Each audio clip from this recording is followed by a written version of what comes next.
ఆగండి, ఆగండి, ఆగండి, ఆగండి, ఆగండి భయ్య. భయ్య ఏంటి భయ్య మీరు? భయ్య బాలయ్య బాబు గారి సాంగ్ అని చెప్పి నమ్మించి వీడియోలోకి తీసుకొచ్చిన తర్వాత మీకు బాలయ్య బాబు గారి గురించి అదిరిపోయి ఇంట్రెస్టింగ్ అప్డేట్ ఇవ్వకుండా ఎలా పోతా అనుకున్నారు భయ్య? అందులోనూ బాలయ్య బాబు గారి అభిమానులకు. సో భయ్య ఈ వీడియోలో బాలయ్య బాబు గారి గురించి అదిరిపోయి ఇంట్రెస్టింగ్ అప్డేట్తో మేము ముందుకు వచ్చేసాను భయ్య. అప్డేట్ ఏంటో తెలుసా భయ్య? భయ్య రీసెంట్‌గా ప్రమాణ స్వీకారంలో చంద్రబాబు నాయుడు గారి ప్రమాణ స్వీకారంలో మన బాలయ్య బాబు గారు, చిరంజీవి గారు అలాగే రజనీకాంత్‌లు ఒకే స్క్రీన్‌పై మెరిసిన విషయం అందరికీ తెలిసిందే. సో కాబట్టి వీరి ముగ్గురిని చూసిన తర్వాత సోషల్ మీడియాలో ఒక వార్త అయితే తెగ సంచలనం సృష్టిస్తోంది. సో ఆ వార్త ఏంటో తెలుసా భయ్య? భయ్య రజనీకాంత్ గారు ఇంతకుముందు 'జైలర్' మూవీ చేసిన విషయం తెలిసిందే. సో ఇప్పుడు 'జైలర్ 2' మూవీ కూడా వస్తుందనేసి అయితే పుకార్లు అయితే షికారులు చేస్తున్నాయి. సో కాబట్టి ఇప్పుడు ఆ 'జైలర్ 2' మూవీ గురించి ఇప్పుడు హాట్ టాపిక్గా మారిపోయింది భయ్య టాలీవుడ్లో. ఏంటో తెలుసా భయ్య?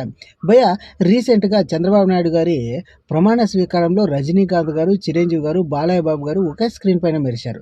దాంతో 'జైలర్ 2'లో ఇటు రజనీకాంత్ గారితో పాటు బాలయ్య బాబు గారు నటిస్తారా లేక చిరంజీవి గారు నటిస్తారా మన టాలీవుడ్ నుంచి అయితే ఇప్పుడు సోషల్ మీడియాలో వార్తలు హల్చల్ చేస్తున్నాయి.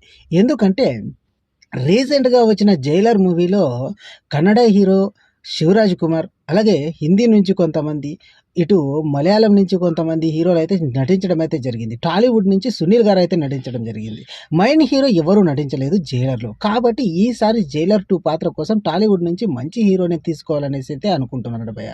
సో భయ్య ఎవరిని తీసుకుంటే బాగుంటుందో కామెంట్‌లో తెలియజేయండి భయ్య.